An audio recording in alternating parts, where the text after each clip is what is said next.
in Pleasanton. Nick in Pleasanton here on the roast. What's up, Bonte? What's up, Shasky? What's up, Nick? I'm calling in. My dad used to be a season ticket holder at Candlestick. I was born in '99, grew up going to Candlestick, and I just wanted to chime in on this. I agree that Lions win's got to be top of the list for us younger Niner fans. Just wanted to throw this out there for you guys. I remember that NFC Championship game in Atlanta where we were down 17. Matt Ryan was dotting us up all over the field. And then Frank Gore scores the go-ahead touchdown, I believe, starts doing the dirty bird. Yep. We come back. Navarro Bowman with the stop on fourth down. So I'd put it right up there with the Lions and the Falcons game, those two being the top wins that we've got in the last couple of years. And I agree with Shasky that we really got to finish the deal. No doubt. A lot of tough losses that have followed up those good wins that I remember. It's a great point. So for example, a game that I always think about that no one ever brings up. Carolina was one of the best teams in the league in 2013. Oh, yeah. They beat the Niners in a regular season at Candlestick Park, remember? Luke Kuechly stole Navarro Bowman's defensive player of the year. Remember that game at Candlestick Park? They punked the Niners at Candlestick. Cam was sick. Yeah. All right. And I believe Greg Olsen was on that team. Yeah, he was. Okay. And Steve Spezia. The Niners went in there, and Kaepernick was Greg thoroughly... Olsen there? What? He may have been on the Bears. I don't know. He may have been on that team. Whatever. Yeah. Kaepernick went in there and looked like the better player, him versus Cam, and they dismantled him. He had a rollout right before halftime with a touchdown pass to Vernon Davis. It was sick. And the Niners defense completely drove. I think they beat him, 35-10? Well, they had the goal line stands. Remember that? Yes. The two goal line stands. Ahmed Brooks, right? He played middle linebacker on one of the fourth goals, and he snuffed Cam Newton out. That was a very good win. No one ever talks about that, but that's one, for me, the reason I bring that up, because you lost the very next week to the Seattle Seahawks, and you kind of forget about that win, right? And it's everybody's saying, "Oh, it's just Carolina." It's that Carolina team was really good that year. No, they were legit. They were really good that year, and I remember that being like one of the great statement wins that I had seen Harbaugh's team accomplish, especially because Cap was up and down that year, and Anquan Bolden was his number one receiver, and Crabtree was coming back from the Achilles injury, and it was right after the great dramatic win against Green Bay, and so you kind of forget about it. But the reason why I bring that up, when you lose the very next week, right, you forget about some of those wins. There's no doubt you got to win the game. We know that. And we'll get into that next week, and that's why I've been on the Super Bowl or bust type. It's always been Super Bowl or bust. It's always been that for me all season long. This season is about winning a Lombardi. But until we get to this game, until we get to next week, I do want to sit back and celebrate this NFC title game because there may not be much celebrating after next Sunday. You know what I'm saying? If we lose the Super Bowl, nobody's going to talk about the Detroit game. Everybody's going to say, "Whoa, we should have lost to Detroit. Oh, we should have lost to Green Bay. We weren't clicking." I already know what the dialogue's going to be. I already know it. I already got the playbook. So hopefully they do win so we can talk about this Detroit game being one of the most memorable wins in 49ers franchise history because that's what it was for me. Was it the greatest comeback? Absolutely. Consider the stakes. Consider you're down 17 at the half. With the team that runs the ball the way they do. That's what I would agree with. That was improbable. I agree. That was improbable what we just witnessed last Sunday. And I know. So for me, that is the most in my adult life from 18 to 41. That win ranks number one for me right now. Okay. Unless they beat Kansas City. And then that's going to be number one, obviously. I wonder how many people agree with you. I'm just not sure where to put it at this moment. I know the boss hates when we go backwards. 2013, Niners, Carolina regular season, both 6-3. Yep. Carolina beat the Niners 10-9. Yeah, it was a physical football game. And then in the playoffs, I had the score wrong, 23-10. Yeah, I was going to say that. 23-10. I don't want to correct you. I was going to say 20-10. But it was a statement win. No, it was the two goal line stands early in the game where they completely dominated. Kind of reminiscent of December 3rd when they went to Philadelphia. And Philadelphia controlled the entire first quarter, but yet you look up, you're only down 6-0. And Carolina's team was really good. Really, really good. I mean, they went 12-4 and won the South during the height of the Drew Brees era. Let's go to and Matt Ryan. Yeah, no doubt. No doubt. For you Matt Ryan fans out there. Matt Ryan was really good, man. I don't know why you hate. I was giving him his love. I don't know why you hate. No, he was a backhanded compliment. It's all good. Sammy, I'm gonna wait on him. I want to go to David Fresno. I love Dave, how what's selective happening? you are on this. Yeah, you got to be cool. What's up, Dave? Some artists. Hey, good morning, guys. Good morning. Got my cup of Joe, morning roast. I'm ready to get it going. Let's go, baby. What you got? Let's go. Hey, so You got to talk about favorite wins, favorite 49ers win. I got to go to the last Super Bowl. I was, 10, 11 at the time. That jumpstart my love for the 49ers. I was able to watch it. To me, that was the greatest team ever assembled. And what we did to those Chargers, I don't think it's ever been done to any Super Bowl. We were the reason the salary cap came about. We had Jerry Rice, Deion Sanders, Ricky Warren. Just to watch that and watch my favorite quarterback or my favorite 49ers, Steve Young, those 6 flawless TDs. It looked like it was a practice game. Like, to watch that, and I want this so bad because I got that VHS. I don't know if you guys got that VHS, that Sports Illustrated one where it shows the whole season. And you guys, I'm tired of watching that. I had to go buy a VHS to keep watching. I need an updated one. Yep. Well, it's on we YouTube. Need to win this one. Well, I'm just saying, I need a new one. You need one in HD. Well, you need one in 4K. Miles in SF. Hey, Miles in SF yesterday tweeted, said, man, this Super Bowl win gets greatier and greatier by the year. He's right. We need one so bad right now. Well, so everybody has those, right? Those, like, year in review, Sports Illustrated. They used to be a 30-minute thing. They'd have a VHS. Yeah.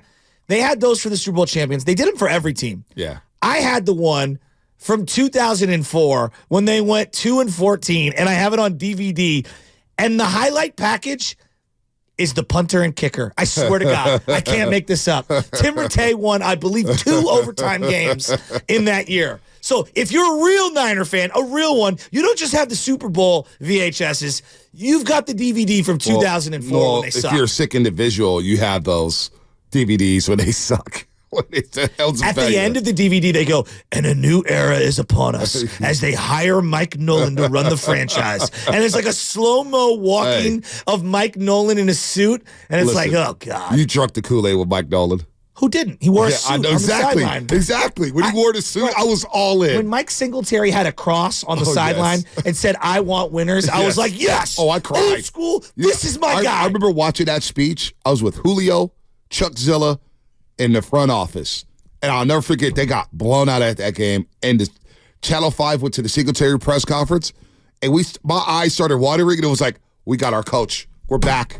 We're back. And I went to the Pasta Bowl the next year with Singletary, the Pasta Bowl in the preseason. Yes. Oh, man, it was great. I took my little brother there. My grandfather and I are sitting next to each other. Mikey C. and my brother are next to them. And I'll never forget, Singletary, I always say this, calls a timeout, brings the whole team together. Yeah, the Falcons game, yeah. Whole team together. And my grandpa, I love this. I've never seen this. Everybody's like, I love it. Very next play, Roddy White, like 60-yard touchdown. No, it wasn't 60. It was like 90. The very next play. That was 90, dog. He brought the entire team together. 100 people. Roddy White outran Nate Clements, and it wasn't even close. It was. And then Dre Bly actually had an interception in that game, and he started doing the high step and started playing with the ball. Fumbled. And Roddy White stripped him. Yes. And back-to-back years, Roddy White stripped the 49ers of us. But next year in the Georgia Dome with Taylor Mays had the block punt. Taylor Mays had the block punt. Yep. That's right. They lost 16-14 in the Georgia Dome. Let's go to the... I thought Singletary was going to be that guy. Yeah, I did. Let's go to JR in Albedo. Albedo, JR, what's happening? Or is it Junior? What's up, man? It's Junior in Albiso. Albiso. Okay, nice. Gotcha.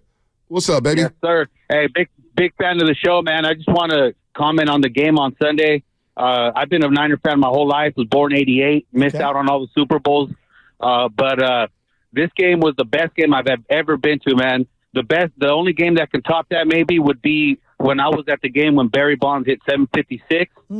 But just the magnitude of this game and the importance and how they bounced back after halftime, that forced fumble by Gibson just ignited Levi Stadium.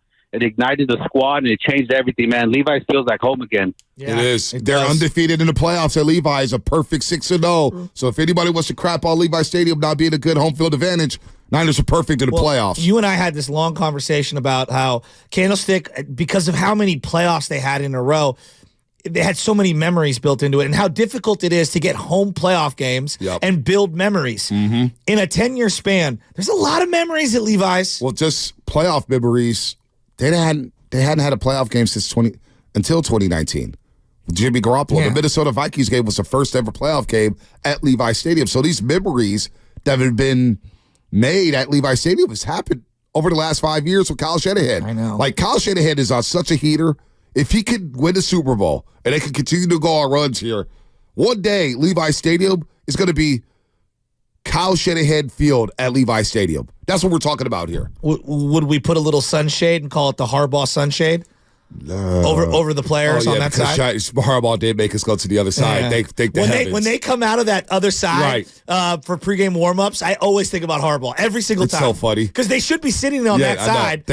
He's smart. He's like, no, we need to be on the other side. Let the opponent. It could be 50 degrees, 40 degrees, and that sun gets you right in the eyeball. Dude, I was on that sideline. Why does that? I was on that sideline sweating. Tell me I'm wrong. Yep. It goes right to the eyeball. Let's get these calls in. We got full phone lines, man. Everybody wants to talk about this game. This for me, Bonte Hill.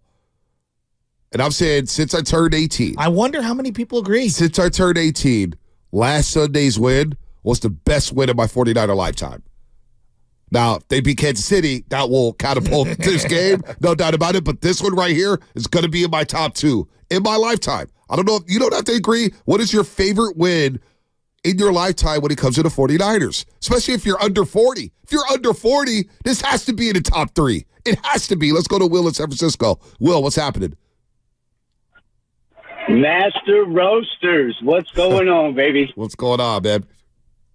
Hey, like I told the guy in the phone, man, I'm an older demographic here, man. Older demographic, and one of these great comebacks. I don't know if you might even remember when they played the Giants and Michael Strahan was sitting there pointing at the score and everything else. That was a great comeback. But I also wanted to talk about how excited all the younger demographics, 40 and under. I get it. Man, I'm part of the older demographic. I was 7 years old, got wrapped up when the 49ers won their first one in 81. My mom drove me out to the street, and we were taught never to talk to strangers, don't go to strangers, and my mom had us out on Mr. Street. Anybody who ran to us, my mom was like, go ahead, go to them, son, it's okay. And that's how I just got wrapped up in all. So I was part of the celebrations for all 5 of them, cutting class, going to the parades, you know what I'm saying? And so for me, when I see the losing one, and I'm telling my sons now, because you guys got that fandom passed on to you, I'm doing the same thing with my boys. I got 2 boys, and now when the Niners reached there with 2013, I'm like, you guys don't know what we do when we hit the Super Bowl. Watch what we do. And then 13 hit, and pow, I looked at my boys. I was like, well, I don't know how to get to that one. And then the Kansas City, I was like, we're going to redeem this. You don't know how the Niners' reputation goes when we hit the Super Bowl, boy. So here we go, and then bam. So now for us, and when I say us, I mean the older ones who've been part of everything, and then all of a sudden you lose it with those 2. And it was like, oh, damn. Dude, you talk about excitement for you guys. Talk about excitement for us that I feel the best now. Because, dude, I don't want to face Lamar Jackson, dude. I feel we're going to stomp on these Chiefs, man. We'll see. We'll break it down. We're going to get to everybody here. We got Anthony Slater coming up. We'll have him in 10 minutes. Sammy, Paul, Jimmy, JD, Joseph. We'll get to you all. We have the injury report. Fun conversation. We'll just win rake for you. It's simple. You're under 40. And the older guys, too. I'm not trying to keep away the over 40 crowd because I know you guys got some great memories. But in terms of whether you were there or not, whether you watched on television or whether you're at the game, to me, it doesn't make a difference if I was at home or at the game.